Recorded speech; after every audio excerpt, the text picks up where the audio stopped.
Los medios legislativos presentan Contigo de Ley.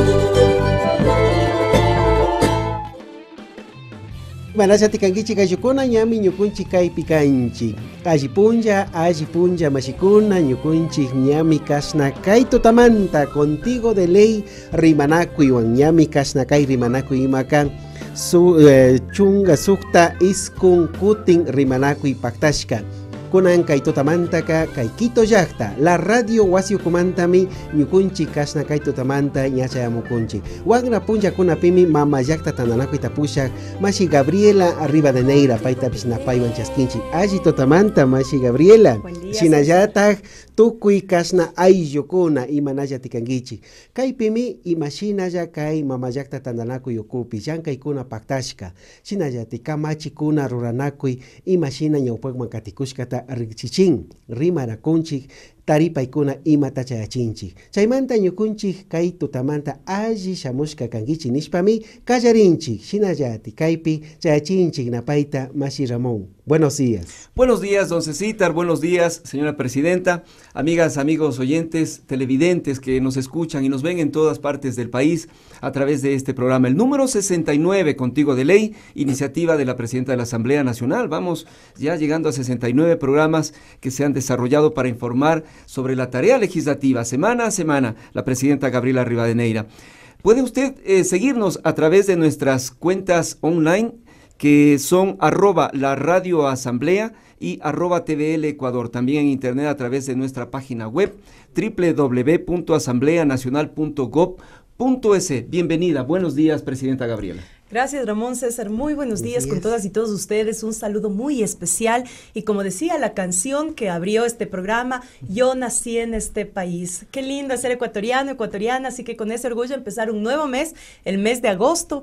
Ya se nos empieza el segundo semestre del año 2016. Así ya que lo superamos. Ya nos asusta porque año, un buen ¿no? trabajo que nos toca todavía hasta terminar nuestro periodo legislativo, así que estaremos con toda la energía del mundo, con toda la sabiduría y la responsabilidad de saber que todavía tenemos muchas cosas por hacer, así que gracias a todas y todos ustedes por acompañarnos en un programa más Contigo de Ley.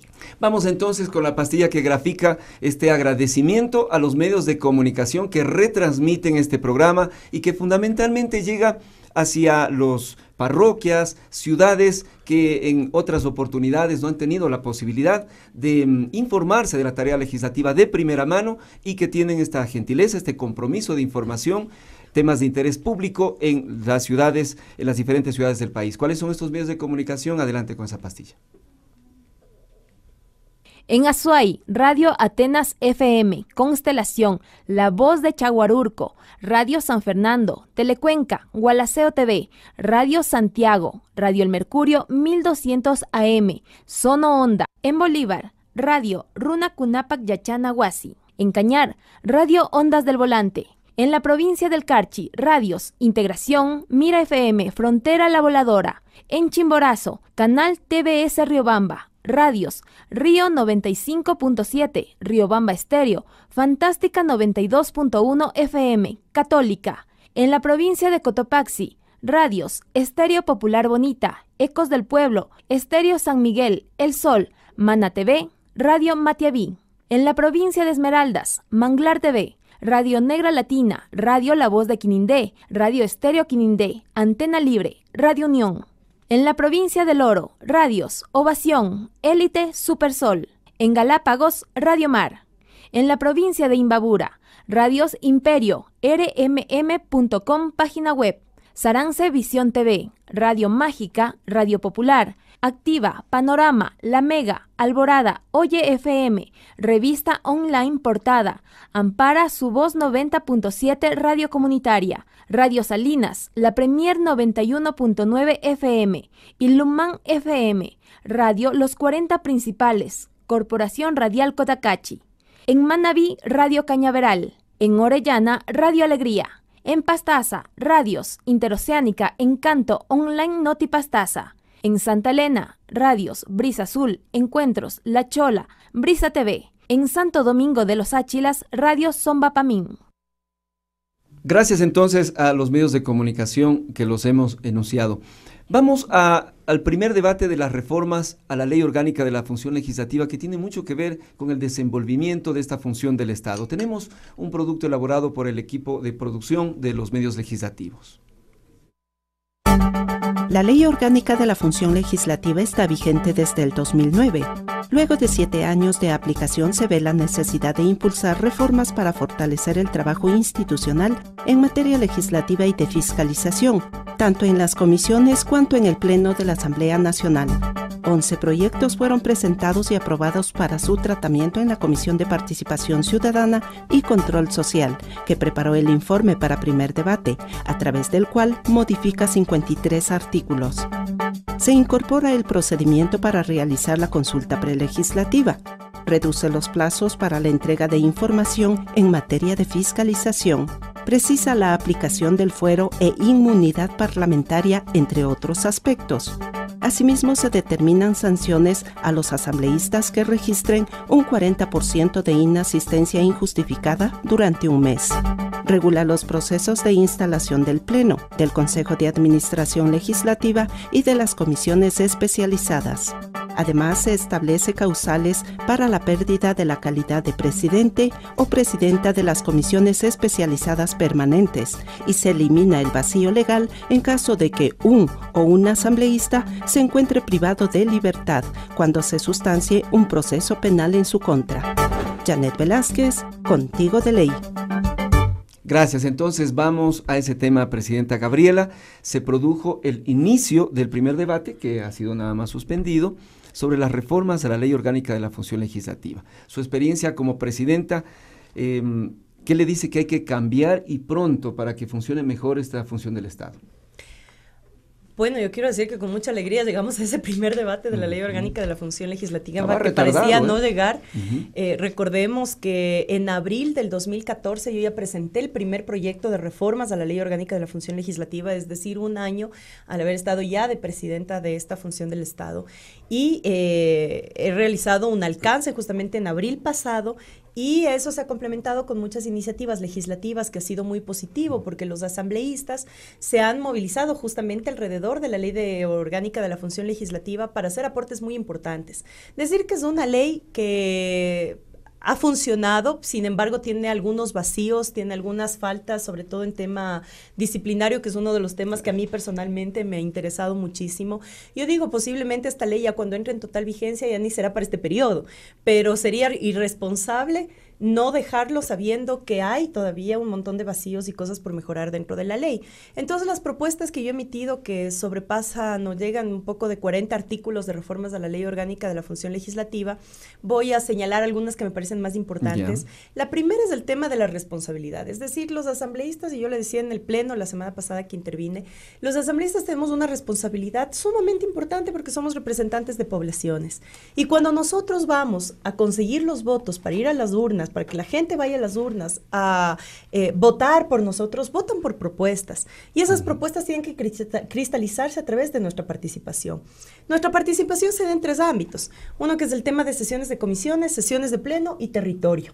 ¿Qué pasa entonces cuando un asambleísta no cumple una de esas 3 espacios dentro de la tarea legislativa? Realmente tenemos que observar esos procedimientos. Actualmente lo que contempla la ley es que el asambleísta puede no venir a comisiones o a pleno, puede encargar a su alterno, pero aún así recibe un mínimo proporcional a lo que correspondería el trabajo en territorio. Porque se supone que si un asambleísta no está aquí en la asamblea, está en su provincia haciendo su trabajo legislativo. Sin embargo, no siempre es así. Y con gran dolor hemos visto asambleístas, no, independientemente de su partido y movimiento político, incluso muchos que son compañeros de mi bancada, que lastimosamente no han acogido con responsabilidad esa representación. Son asambleístas que muy rara vez se les ve tanto en el pleno como en las comisiones, y eso debe ser observado. ¿Y qué forma he planteado para ser observado? Hemos planteado que el 40% de faltas injustificadas al mes sea causal de destitución. La comisión presentó ya una propuesta al Pleno para el debate, que es un sistema progresivo, es decir, la primera sanción o la primera acumulación de ese 40% significaría una suspensión temporal. La segunda vez, es decir, la reincidencia, significaría una sanción económica, y la tercera significaría la pérdida de curul. Definitiva, bueno, si es que es progresivo, yo en eso no tengo problema, si es que la mayoría del Pleno así lo designa, pero sí hay que establecer medidas disciplinarias y de control de asistencia más estrictas dentro de la ley orgánica. Dice el artículo 113 de la misma función orgánica, de la Ley Orgánica de la Función Legislativa: las y los asambleístas laborarán ordinariamente por lo menos 40 horas semanales en reuniones en el Pleno, en las comisiones o en otras actividades relacionadas con su función. Bueno, ese es el primer punto, Presidenta. El segundo es de la consulta prelegislativa, ¿no? Reglamentarla mejor.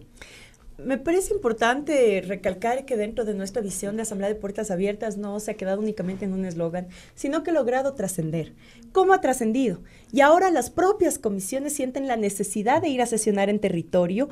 Tenemos audiencias públicas, tenemos las socializaciones de las leyes y tenemos una herramienta que ya nos da justamente los procesos de participación, que es la consulta prelegislativa.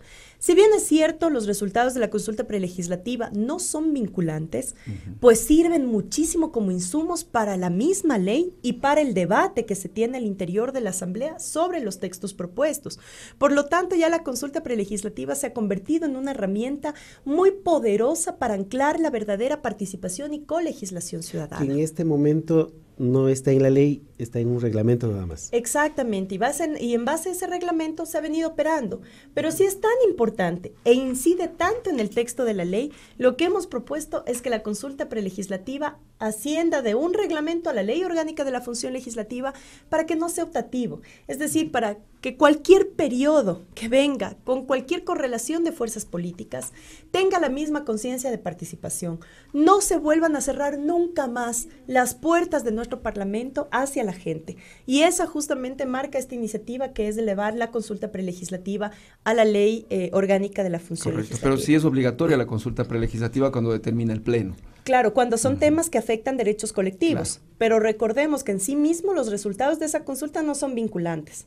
Entonces, el resultado en realidad es que, estando en la ley, podamos optar con una seriedad y responsabilidad a la consulta, no por cumplir un mero trámite, sino porque realmente eso permite el empoderamiento de la misma ciudadanía frente a un texto legislativo. Correcto. El otro punto es el de la fiscalización, y esto sí que suena, Presidenta, ha sido un asunto de debate, de problema, de explicación a la ciudadanía sobre el nuevo procedimiento y sus resultados, Presidenta, los resultados que aspiramos. Es decir, que se tenga un proceso en el que efectivamente se determine en el control político si hay irregularidades y sea rápido, que sea preventivo, que sea ágil, ¿no?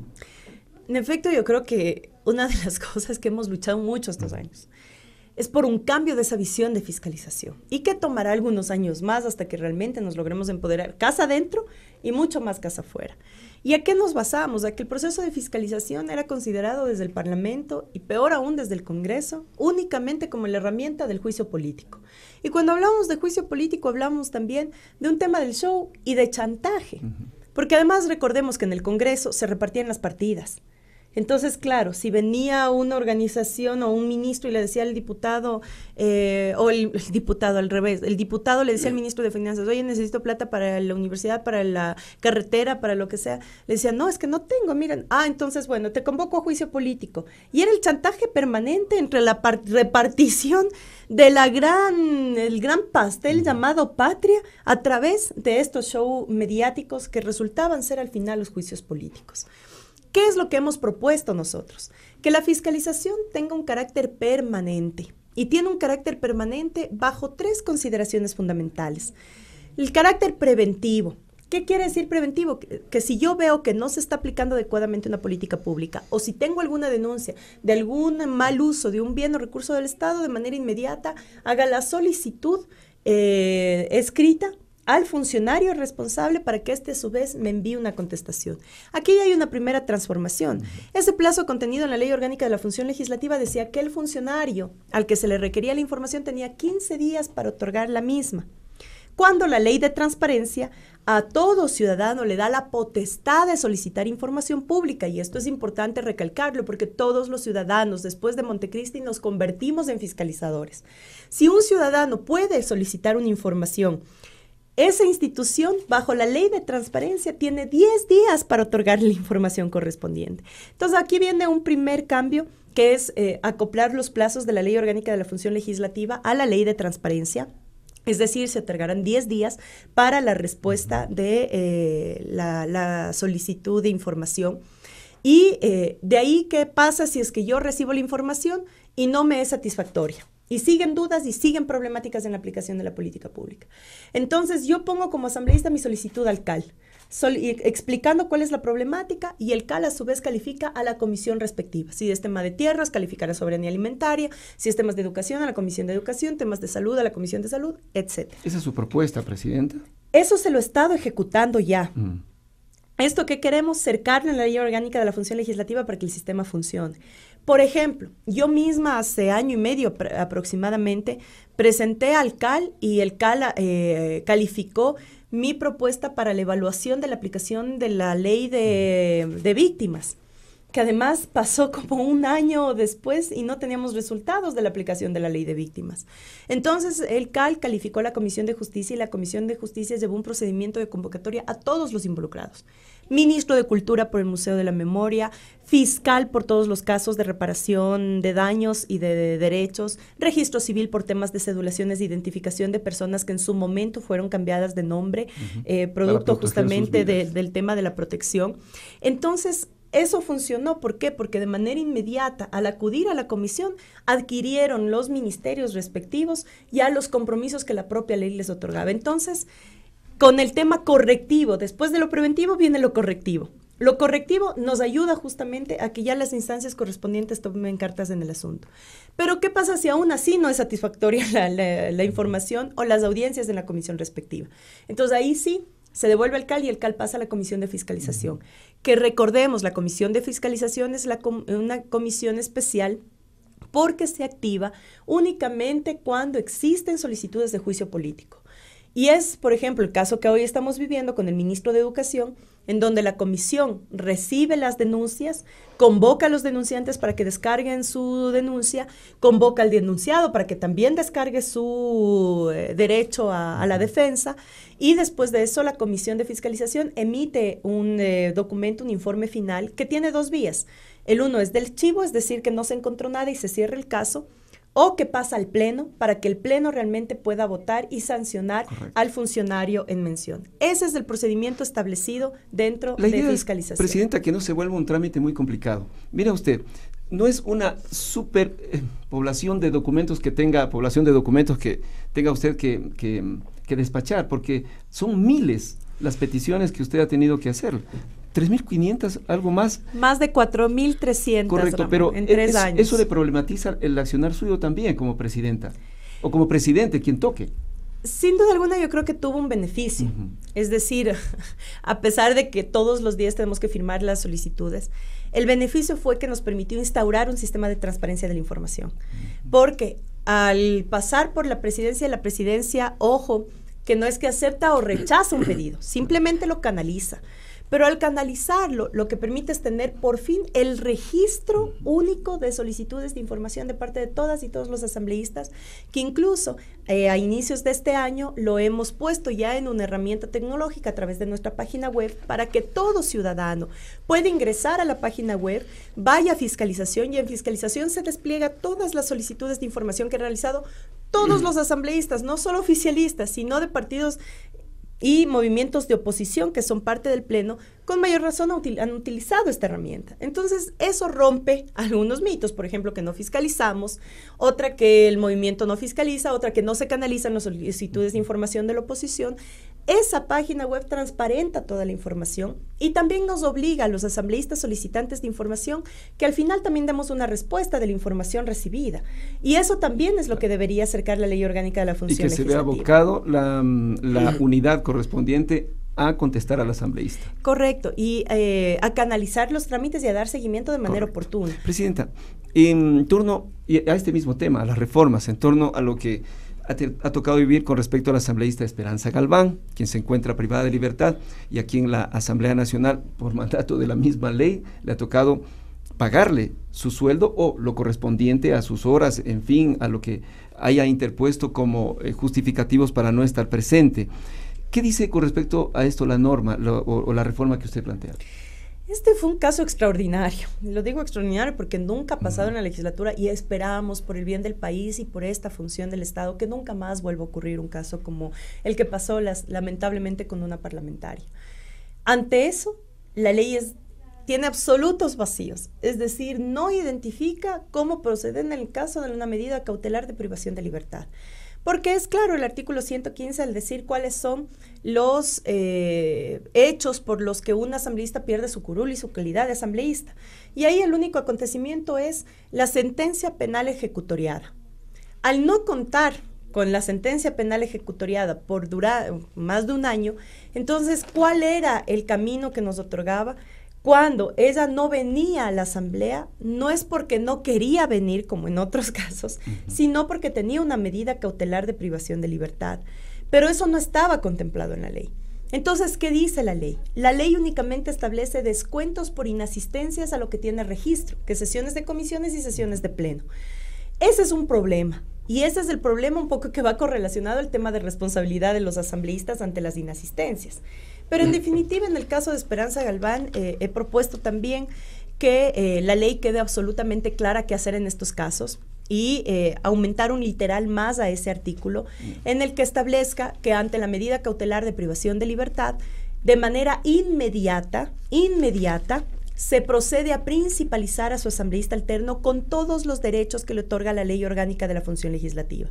Entonces ahí tendrá su propio personal, su despacho, su salario completo, si es que asiste obviamente a las sesiones, entre otros. ¿Qué fue lo que nosotros hicimos de manera administrativa y de manera inmediata? Por ejemplo, ya suspender al personal, porque realmente no podíamos tener 4 personas trabajando para alguien que no estaba asistiendo a la asamblea.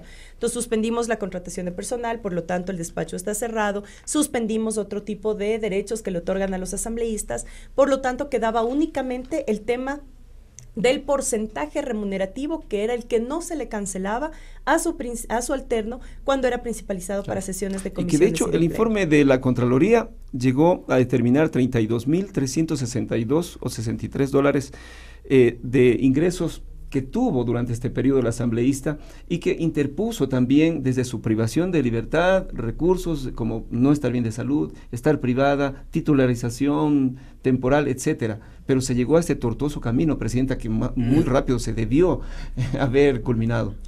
Para nosotros, como Consejo de Administración Legislativa, el tema era tan preocupante que hicimos justamente las consultas respectivas tanto a Procuraduría como Contraloría.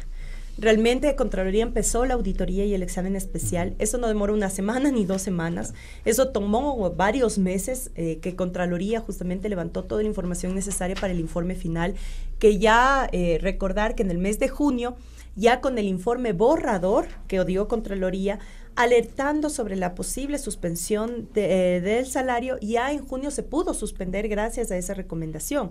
Y ahora con el informe final, obviamente no solamente que se mantiene la suspensión, sino que Contraloría ha sido absolutamente clara en decir que el asambleísta tiene que hacer la devolución del total de los recursos percibidos durante esta temporada de su privación de libertad. Sobre este informe de Contraloría del 1 de enero a diciembre de 2015, ¿existe alguna presunción o problemas con respecto a presunciones de responsabilidad administrativa, civil o penal contra su administración?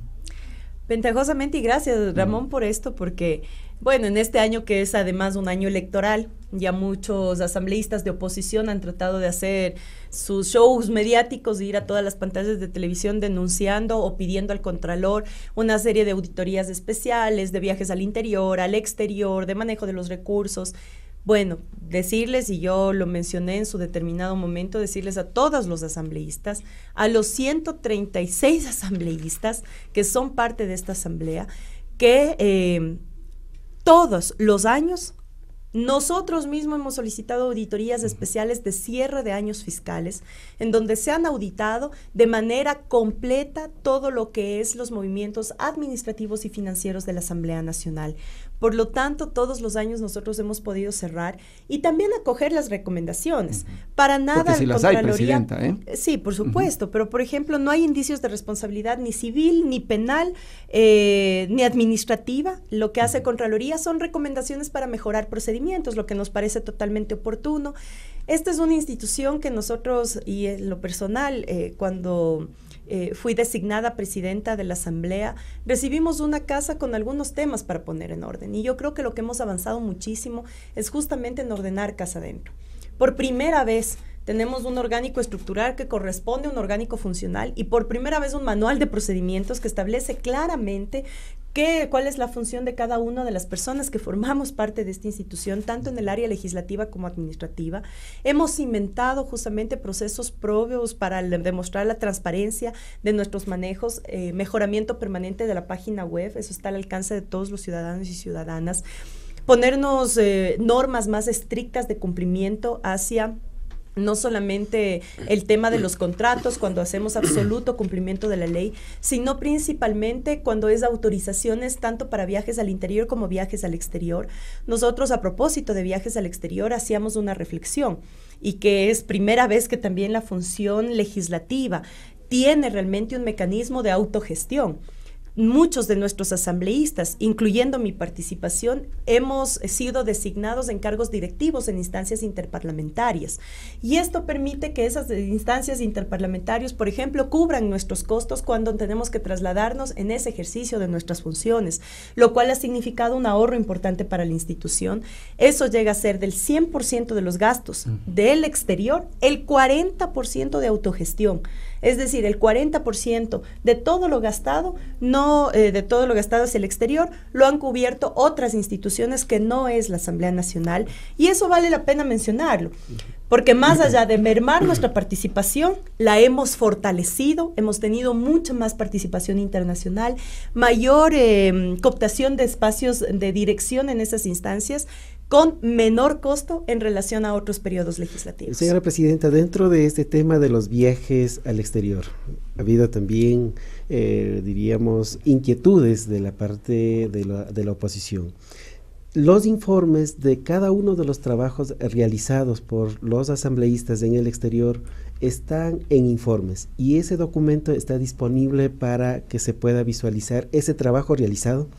Los viajes al exterior, toda la información también está en la página web de la Asamblea Nacional y vale la pena mencionar a propósito del informe de Contraloría que en el caso de viajes al interior como al exterior, Contraloría no tiene ningún tipo de observación ni de recomendación administrativa porque hemos cumplido y más bien, como digo, hemos sido nosotros mismos al interno mucho más estrictos en el cumplimiento no solamente de las autorizaciones, sino también de los informes presentados por los asambleístas para que pueda justificarse justamente el tema de las delegaciones internas y externas. Así que en Contraloría en eso más bien ha ratificado que nuestro accionar administrativo y financiero en cuanto a viajes al interior y al exterior están totalmente justificados sin ninguna novedad. Gracias. No sé si te hagamos un resumen en quichua, por favor.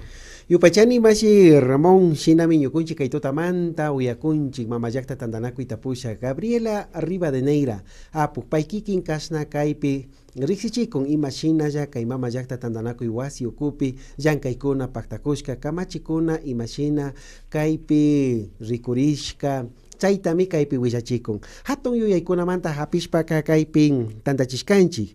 Kai orgánica de la función legislativa kamachi mushugyachina imami ñawpakmakatikun ninmi. Kaipika tauka hatun yuyaykunatami mushugyachina pachurashkanchik. Kallaripika ninmi kashna wakin apukkuna. Kai llankaymun mana chayamukpi imashinalla kasna paikunatapish wanachingapak paikunapak hapina kulki imata anchu chingapak chaytami ñukunchika achikllata kaypi churanapak mañakunchik nin. Shinallati shukti hatun yuyaypi kasna kay kamachi ukupi rikushpaka kay consulta prelegislativa llakta ayllukunata taripanapak imashina kasna kay kamachi ukupi sakirichu chaytami ñukunchika mashkakunchik nishkamin. Fiscalización ñawinchina hatun yuyaypish mikaypika rikurikun chaytapish imashinalla kay punllakuna ima achilla sakirichun tukuy ayllukuna llaktayukuna shinallatik apukkuna ima kashna kay ñawinchikunata pakta allin ñawpanman apachun taripachun chaytami ñukunchika mashkakunchik nishkami. Shukti hatun llankaypi rikushpa shinallatik wakinkuna imaka imashinalla kay punllakuna ima mana llankana shamukpi kaypimi ashata yuyachin Esperanza Galván apu kashna wichkashka kawsakushka chaymantapish kashna kamachi mana achikyata rikuchishka mantaka ñukunchik kaypi kullkita chayachishpa katikurkanchik shinapish kay Contraloría tandanakuymi ñukunchikmanka kashna kamachikuna imashina mana pakta achikyachishkata kaypi rikuchishka yanapashka chaymanta ña harkachishkanchikmi kashna killapi kullkita chayachinata ashtawanpish kay apuk imaka wichkashka kachkamanta kaypi kay kullki imaka kutichinami musurikun nishpami Contraloría ima rikuchishka nishpa willachishka shukti hatun yuyaykunamanta rimanakushpa katishun taripashpa katishun ñukunchikpish kay Contigo de Ley rimanakuypi mikanchik kay tutamanta kikinkuna ñukunchik wakashkamanta napayta chayachipanchik. Bashi Ramón. Gracias, don Cecita. Seguimos con este diálogo con la presidenta de la Asamblea Nacional, Gabriela Rivadeneira, en un nuevo programa Contigo de Ley. A propósito, presidenta, usted viajó la semana pasada a Panamá para entregar la presidencia del Parlatino. Le hago dos preguntas en una. Primero, la gestión, informe de gestión sobre esta representación que le ha tocado a usted. Y segundo, yo siempre me he preguntado de qué nos sirven estos foros internacionales, estas instituciones como el Parlatino, hay el otro, el Parlamérica, ¿de qué nos sirven para mejorar nuestras vidas en las comunidades, en las ciudades? ¿Cuánta importancia tiene este debate para que de ahí baje, descienda y tenga utilidad en nuestras vidas? Ramón, yo creo que el tema de quienes apostamos realmente a una integración real de nuestros pueblos no es solamente un tema de que nuestros presidentes o representantes de nuestros países se reúnan y tomen en ciertas decisiones políticas. Las cumbres. Siempre, sino que esas decisiones políticas tienen que aterrizar al interior de nuestros países. Y la forma más sostenible en la que aterrizan es definitivamente con el trabajo legislativo. Es decir, cómo las normas de nuestros países sostienen y garantizan esos cambios y transformaciones de las estructuras en los sistemas y en las relaciones de poder de cada uno de los países.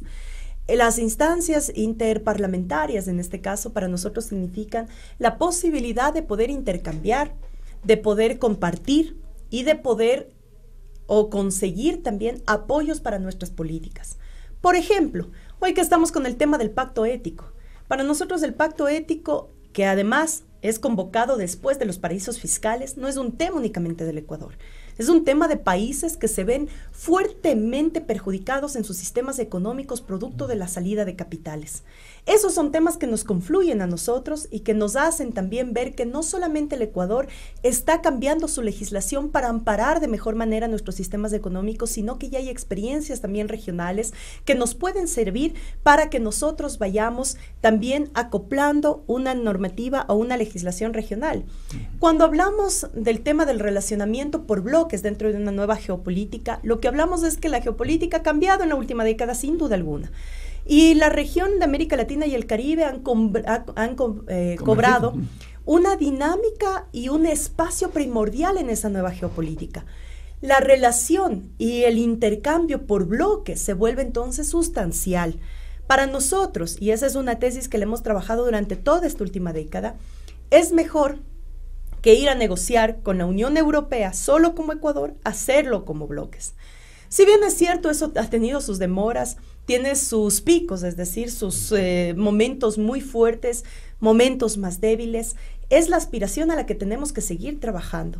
El tema de la consolidación de bloques para garantizar realmente un equilibrio a nivel mundial que nos permita sostener nuestras políticas. Bueno, ¿cuál ha sido su informe de gestión entonces cuando entregó esta institución a la senadora Blanca Alcalá de México? Realmente nosotros nos enfocamos en estos meses en tres ámbitos fundamentales. El uno fue el ámbito económico, es decir, cómo la región de América Latina y el Caribe está legislando para sostenerse de la crisis mundial económica y sostener nuestras economías nacionales. Por lo tanto, cumplimos justamente en el mes de junio, un foro económico regional muy importante en el que tuvimos incluso el lanzamiento del informe de la Agencia del Desarrollo de las Naciones Unidas, del PNUD, en donde se citó ya cuáles son los indicadores de desarrollo de nuestra región, pero además cuáles son un poco las sugerencias para sostener y no volver a que toda la gente que ha salido de la pobreza de nuestra región vuelva a decaer en la pobreza. Esto es preocupante porque ante la desaceleración económica muchas de nuestras políticas o de nuestras economías también se desaceleran y corremos el riesgo de que esa población que pasó de clase pobre a clase media vuelva a caer en ámbitos de vulnerabilidad. Por lo tanto, ese fue un encuentro muy importante, además que el informe del PNUD es una herramienta para nuestros países en sí mismo. Entonces, tuvimos este foro. Producto de eso, el día viernes, pues entregué ya a todos los representantes de los países en junta directiva, que somos 27 países miembros del Parlatino, entregué un documento que sistematiza y contiene todas las ponencias presentadas en el foro para que siga reflexionándose y debatiendo sobre este tema. La idea es que el Parlatino institucionalice este foro económico regional para que por lo menos una vez al año los parlamentarios de la región nos sentemos a debatir de la economía y de la situación económica de nuestros países. Un segundo tema fue justamente el tema de género. No podía ser de otra manera que al ser mujeres que estemos en esas instancias interparlamentarias promovamos también una lucha importante sobre el tema de la violencia de género, especialmente en el ámbito político. Y en ese marco, pues fuimos sede aquí en la Asamblea del Ecuador del evento entre Parlatino y Parlaméricas, que Parlaméricas es la instancia que acumula todos los países del continente americano, en la que aquí en la Asamblea Nacional debatimos sobre justamente esos retos que tenemos las mujeres en la participación política y por qué Ecuador está ante los ojos de esto, porque somos uno de los países que a nivel regional tiene no solamente a nivel de legislación, sino a nivel constitucional, la paridad y la alternancia obligatoria para promover mayor participación de mujeres en la política. Entonces hemos generado ya, producto de este encuentro, la red continental de mujeres por la lucha de igualdad de género, especialmente en participación política. Muchos países después de este encuentro ya están debatiendo las leyes marco para la integración de paridad política, lo que nos parece sumamente positivo, y esperamos con eso seguir aportando realmente una nueva relación de poder hombre-mujer dentro de las esferas políticas de nuestros países. Qué bueno, Presidenta. Bueno, hemos hablado de las reformas a la Ley Orgánica de la Función Legislativa, hemos topado el asunto del caso de Esperanza Galván. Señora Presidenta, del viaje y ahora otro viaje. Gracias, Bachir Ramón. Señora Presidenta, tal vez dentro de este tema, no me quiero quedar con la inquietud, ¿se ha topado temas de la parte de los pueblos originarios, de la parte de los pueblos indígenas, a todo lo que es la región? En este encuentro, por ejemplo, que tuvimos aquí en la Asamblea Nacional del Ecuador, que fue el encuentro por las políticas de paridad de género, tuvimos una mesa exclusiva de debate sobre la participación política de mujeres de pueblos y nacionalidades de la región de América Latina y el Caribe. Recordemos que nuestra ponente, nuestra conferencista principal de todo el evento fue justamente la compañera Otilia de Cotix, que es justamente guatemalteca, que es una de las grandes dirigentes dentro de la política, no solamente de Centroamérica, sino se ha convertido en un referente continental de la lucha de las mujeres de pueblos y nacionalidades. Esto fue un tema sumamente interesante y el tema estuvo lógicamente en la mesa, porque si es que ha existido en el continente discriminación para la participación política de la mujer, en este caso mestiza, mucho más se agrava esa discriminación cuando estamos hablando de una representante de pueblos y nacionalidades o de la diferencia entre urbano y rural. Son temas que tenemos que seguir rompiendo. En nuestro país hemos dado un gran paso y un gran avance en esas políticas de igualdad. Sin embargo, a nivel continental es un tema que todavía merece de muchísimo debate, pero sobre todo de muchísimo accionar político. Pero ya empieza a visualizarse en esos espacios. Sí, me parece que esa es la tarea. Seguirlo haciendo además, porque no es que un espacio o un encuentro soluciona la realidad, pero sí nos permite tener un debate regional, un intercambio de experiencias propias y sobre todo el compromiso. Y como digo, uno de los compromisos que ya se están estableciendo ahora es que varios países están topando ya la ley marco de participación y paridad de género, y esperamos que esto sin duda alguna mejore nuestra condición de mujeres dentro de la región. Ahora estamos viendo cómo la discriminación no ha parado. Es decir, tenemos por primera vez en nuestra región tuvimos 3 mujeres presidentas de la República: Cristina Fernández, Dilma Rousseff y Michelle Bachelet. Cada una de ellas en sus momentos han sufrido fuertes persecuciones políticas que también tienen una gran carga de componente de género. En Brasil, la compañera Dilma Rousseff, que fue suspendida de la presidencia por el voto de 55 diputados, invalidando más de 60 millones de votos de brasileños, está suspendida de sus funciones Cuando el presidente, además que hasta ahora no se le ha podido comprobar absolutamente nada de lo que le han impugnado, pero el presidente que está de turno sí está siendo acusado de grandes vicios de corrupción, de grandes procedimientos no apegados a la Constitución ni a las normativas brasileñas para su ejecución de cargo. Sin embargo, muy poco se dice de eso. Entonces, siempre estamos, como yo digo, las mujeres en el quehacer de la política, nos vemos 3 veces más acribilladas que las mismas actividades o los mismos errores cometidos por un hombre dentro de la misma instancia de representación. Entonces eso falta mucho trabajar. No se trata únicamente de estar más mujeres en las listas de elección popular, sino se trata de que el debate social proponga justamente un cambio de matriz cultural en donde las relaciones entre hombres y mujeres sean realmente las relaciones para una nueva humanidad que construye una cultura de paz. Correcto, y el trato igualitario en todos los aspectos de la vida, Así es. No solamente en el político, presidenta.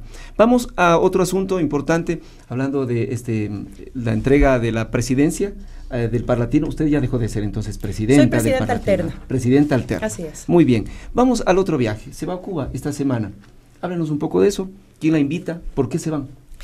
Bueno, el vicepresidente de Cuba, Miguel Díaz-Canel, y también el presidente de la Asamblea Popular de Cuba, así es como se denomina Esteban la función Lazo, legislativa. Así ¿no? es, nos han invitado para realizar una visita en torno a algunas digamos, reflexiones que estamos realizando en este mismo relacionamiento interparlamentario.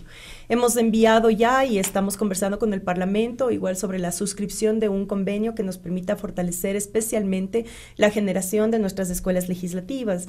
Cuba en eso tiene un avance significativo en cuanto a su escuela legislativa o el Instituto de Pensamiento Político, lo que para nosotros es nuestra escuela legislativa, que se le ha dado un impulso durante estos años, pero falta todavía consolidar muchísimo para que se convierta realmente en un espacio de capacitación y formación política y legislativa para los legisladores y el equipo de la Asamblea Nacional, de tal manera que estamos analizando justamente este posible convenio que podamos firmar para poder intercambiar y lograr que el Parlamento de Cuba pues nos pueda aportar de manera directa a la consolidación de la escuela legislativa, de tal manera que podamos tener una institución mucho más eficaz frente a nuestra realidad. Pero aparte de eso hay que recordar también que bueno, también hemos sido invitados también por el Frente Nacional de Mujeres, esto justamente basados un poco en el tema de la participación política de las mujeres.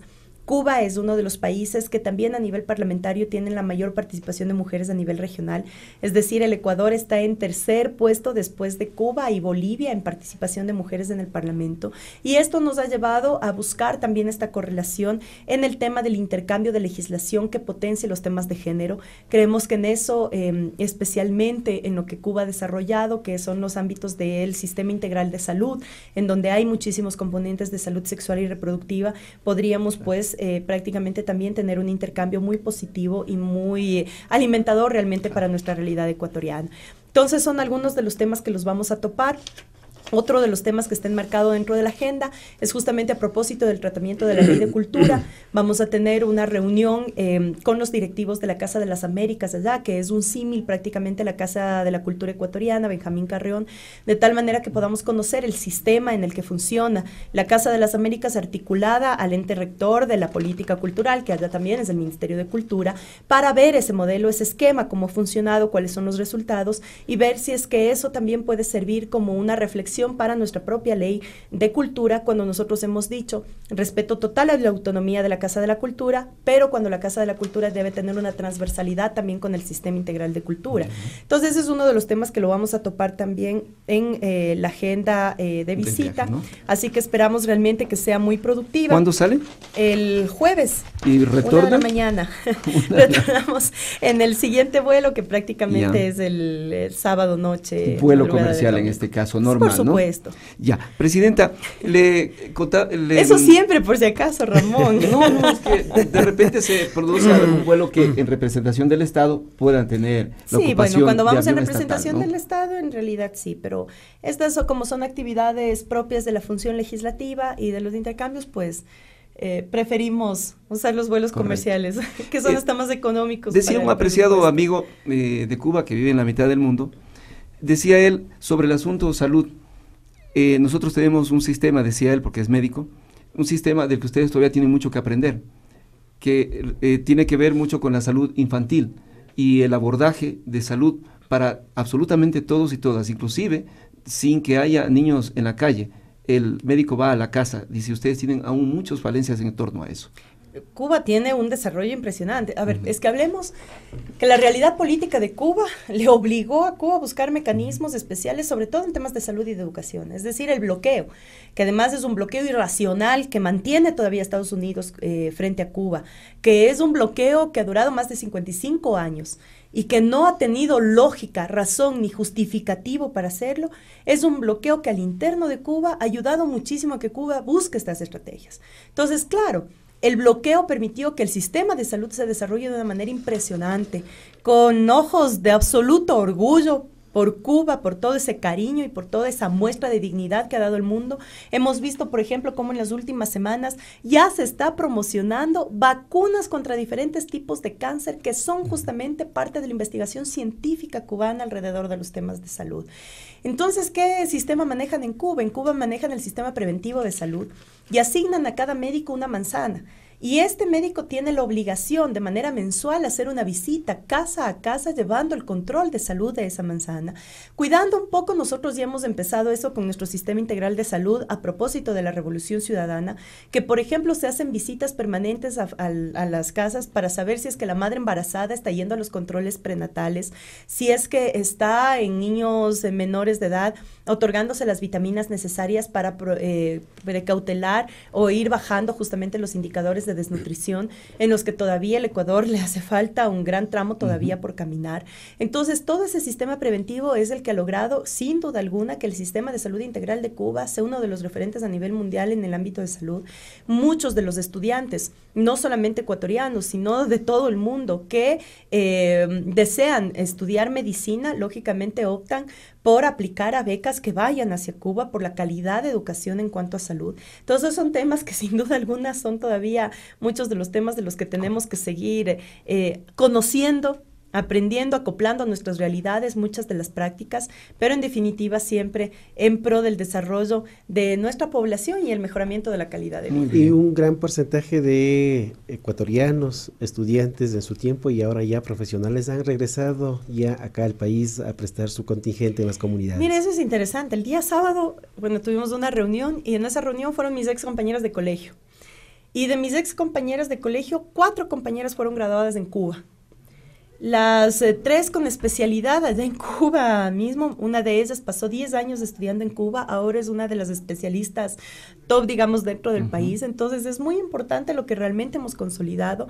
Además, en una época en la que yo estoy hablando, que salí del colegio hace, qué sé yo, 15 años, cuando todavía no existía el sistema de becas, y uno de los países que en cooperación otorgaban más becas ecuatorianos era justamente el gobierno de Cuba. Otorgaba becas al gobierno ecuatoriano para que puedan aplicar jóvenes a la carrera de medicina en Cuba. Entonces, estas compañeras justamente me comentaban el trabajo que están desarrollando ya ahora aquí en el Ecuador y sin duda alguna tienen otra visión, porque no es el tema de la visión de la medicina dentro del capital o de lo mercantil, sino es una visión de la medicina ligado muchísimo a la parte humanitaria, al servicio comunitario de medicina, y eso yo creo que es un cambio sustancial dentro del sistema de educación. Dentro de eso también el ya ser abiertos a integrar los conocimientos y saberes de estos pueblos y de las comunidades originarias. Totalmente. Para darle una noticia, 2 de esas compañeras son quichuas Otavalo justamente, una de ellas ahora es directora distrital de salud y sin duda alguna ella es una de las compañeras que más ha impulsado, por ejemplo, el tema de la participación de las parteras dentro del sistema de salud pública y dentro de los hospitales. Le ha dado muchísimo énfasis a la sala de parto vertical que tenemos en el hospital de Otavalo, así que es otra visión, es otra cosmovisión y otra práctica de la medicina, sin duda alguna que tenemos que seguir tomando nosotros como referentes para mejorar también nuestro sistema de educación superior. Claro, los resultados de la educación afuera. Y el sistema sí había, Presidenta, yo me acuerdo que cuando era estudiante universitario, algunos años atrás más, no había presupuesto para eso, entonces nunca pude optar. Me gustaban el asunto de política internacional, pero no pude, no había la posibilidad. Bueno, nunca es tarde, Ramón. Sí, en los casos de diplomacia hasta los 35 años. No sé si actualmente, no me he actualizado, pero ahora que usted me dice... Los terceros secretarios de los concursos de terceros secretarios yo he visto, porque hay gente también, no solamente joven que sale recién de las universidades, sino también hay gente adulta, así que nunca es tarde. A cumplir esos sueños, Ramón, ¿qué pasó? Sí, bueno, ya mismo vamos a hablar sobre a cumplir los sueños y aspiraciones. Entonces, si tragamos un resumen en quichua y vamos a una última parte del programa.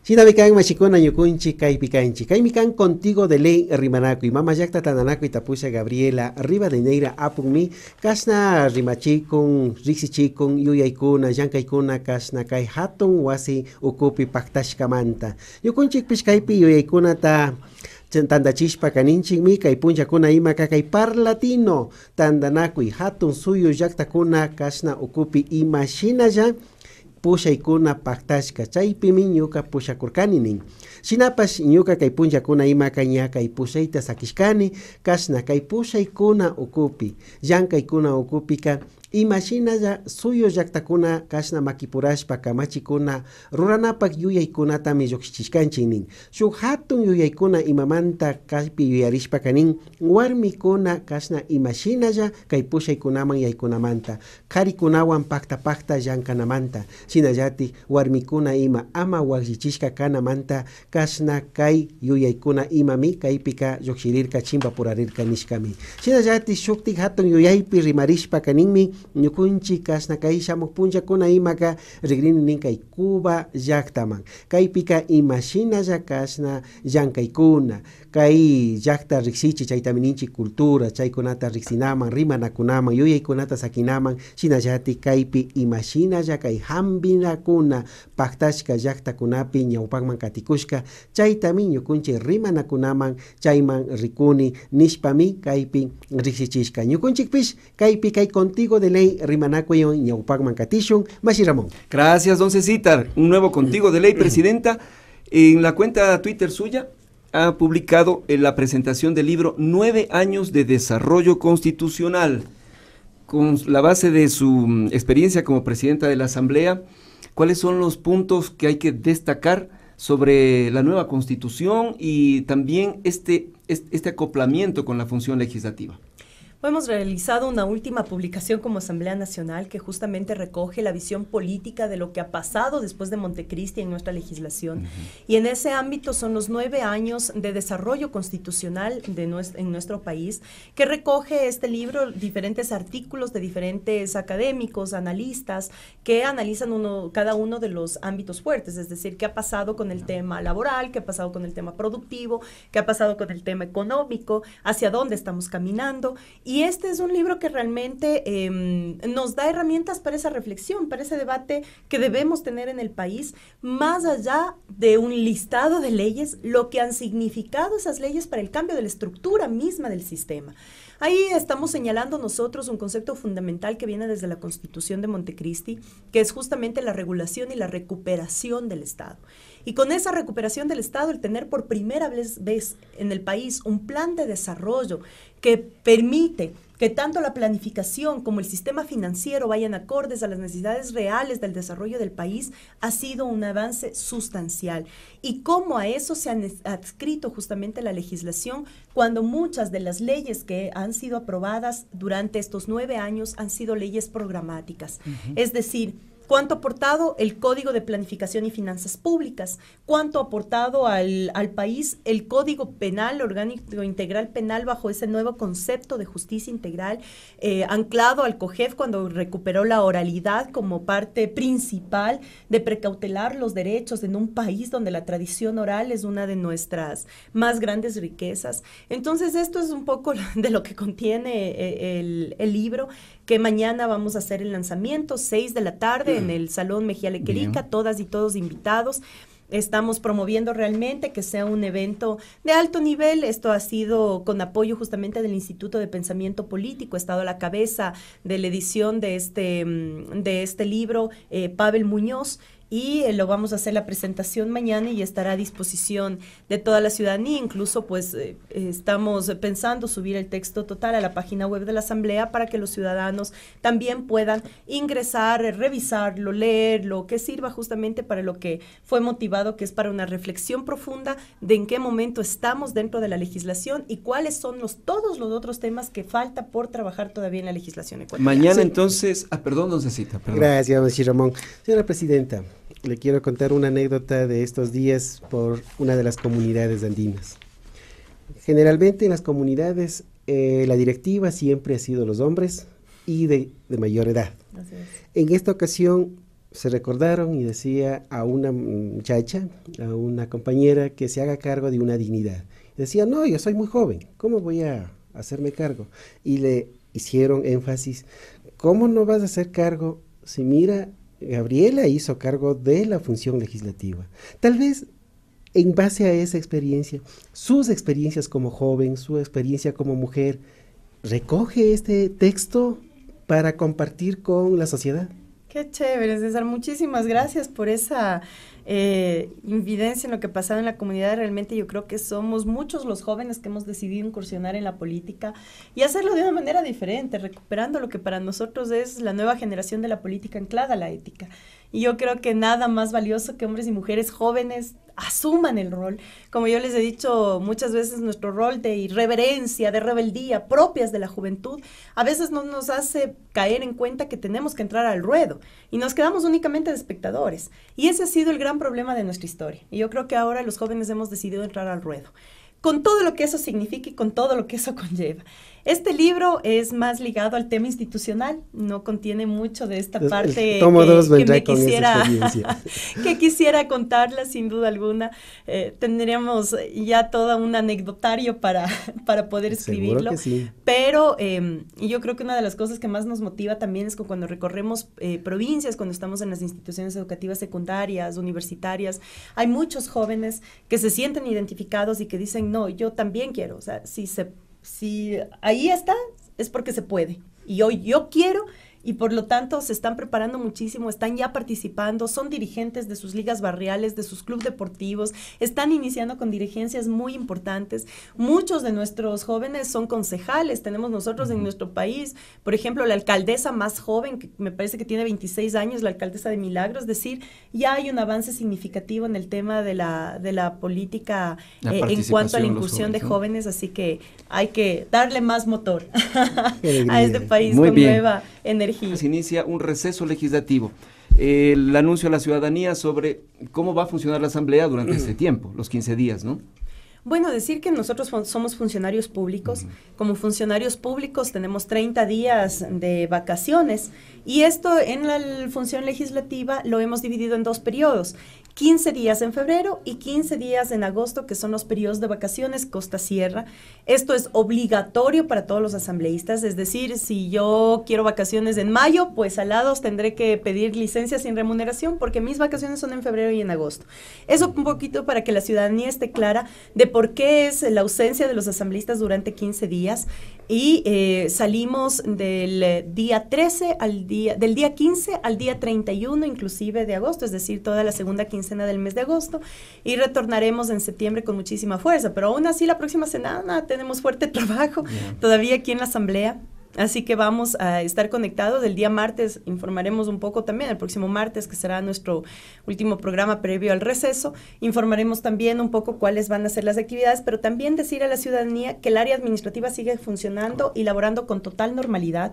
Lo único que no estarán disponibles son los despachos de los asambleístas, pero si ustedes requieren cualquier trámite en la asamblea, en el área de comunicación, administrativa, fiscalización, entre otros, la asamblea sigue trabajando, sigue funcionando y por eso es que yo digo que me siento perjudicada, porque como el área administrativa no para, a mí también me toca estar pendiente de todos los trámites que nos toca continuar desde lo administrativo, pero bueno, lo seguimos haciendo con mucho gusto, así es que la próxima semana informaremos también cómo van a estar diseñadas las tareas legislativas en este periodo. En cuanto a lo administrativo, bueno, ¿me puede delegar algunas actividades? Porque Messi Ramón ya no tiene vacaciones. Ya claro, no, pues él ya disfrutó de la playa, ya le toca... Presidenta, un último mensaje. Este fin de semana se inician las Olimpiadas. 38 de nuestros atletas van a participar, y ciertamente que es una nueva prueba para el país, asimismo como lo hizo el Independiente del Valle, etcétera. También esta vez es una nueva manera de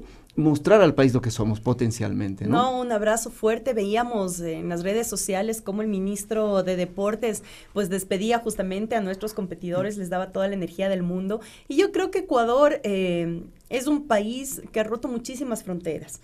Y principalmente fronteras que nos tenían anclados a un esquema del no se puede. O sea, somos un país tan chiquitito frente a grandes potencias que no podemos. Y nuestra participación muchas veces caía en esa mediocridad de simplemente no darnos cuenta que éramos absolutamente competentes como cualquier otro atleta deportista de cualquier lugar del mundo. En eso yo creo que hace una década, cuando empezamos a participar ya en ligas mayores a nivel de fútbol, yo creo que ese eslogan que sí se puede marcó el rumbo de la vida del Ecuador, nos llenó de orgullo. El sí se puede se mantiene hasta ahora, porque por supuesto que podemos, y así como lo ha hecho nuestra selección, así como lo hizo el Independiente del Valle, que nos dejó realmente con ese orgullo, el haber jugado y hacerlo bien, es decir, esa humildad, esa sencillez, esa capacidad de saber que sí podemos, es la que ahora está presente, y seguro pasará lo mismo en las Olimpiadas. Así que nuestro abrazo más sentido, y todas y todos, por favor, la mejor forma de apoyar es mirar, es ver, es acompañarlos desde acá, mandando nuestras energías, y también cuando regresen, pues reconocerlos. Correcto. Yo creo que esa es la mejor manera en la que podemos seguir motivando a que más jóvenes se involucren en el deporte de alto rendimiento, motivándolos con el reconocimiento. Hoy esta revolución por primera vez reconoce, incluso con bonificaciones económicas, a los deportistas de alto rendimiento, y es así como debe ser. Un Estado que garantice derechos, incluso derechos del deporte, y que esos derechos del deporte también potencien al Ecuador ante el mundo entero como una verdadera potencia. Muy bien, muchas gracias por ese mensaje. Valiosos nuestros atletas, nuestro cariño, nuestro respaldo, y siempre nuestro apoyo desde todos los ámbitos, porque también contribuimos a través del pago de nuestros impuestos para que esas becas surjan como estas cosas que necesitan los atletas para entrenar a tiempo completo y educarse también. Así es, sin dejar de educarse, ¿no? Totalmente. Presidenta, nos despedimos. Bonito el chal que se ¿Qué es un chal? Eso, es un chal. En Otavalo los venden, sí, para señor. Su información, presidente. Bueno, este es un regalo de un gran amigo, así que sí. Pongo con mucho cariño. Estuvimos, le cuento que la anterior semana con mi hija, que ya regresó a España, y le encantó Otavalo. ¡Ay, qué bueno! Compró algunas artesanías y algunas de estos utensilios en lana, ¿no? Cosidos en lana, los paisajes. Maravillosa. Imbabura es una de las la tierra de los lagos. Sí. Bueno, nos despedimos, Josecita. Sinamikan, Machi Ramón, Yukunchik Pishkaimanta Anchurinchi, Kaimikan contigo de ley Rimanakui. Mamayakta Tandanakui Tapushak, Machi Gabriela, arriba de Neira, Paimi Kaipi, Paikikin Chayamuspa, Rixichishka, Huillachishka, Imashina, Yankaikuna Paktakushka, Imashinaya Kamachikuna, Rorarikushka, China Kikinkuna, Nyayo Yeita, Achaskiskangichi, Yui Paktaringichi, Yukunchik Pishkaimanta Anchurinchi. Gracias, señora presidenta, seguir trabajando el día de hoy, y Machi Ramón, igual para usted. Enterito, un último mensaje, presidenta Gabriela.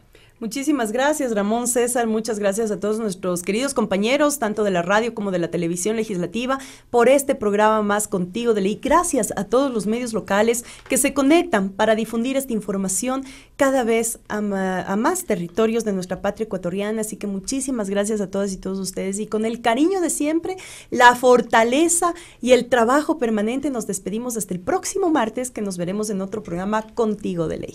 Muchas gracias, presidenta Gabriela. Hasta la próxima semana.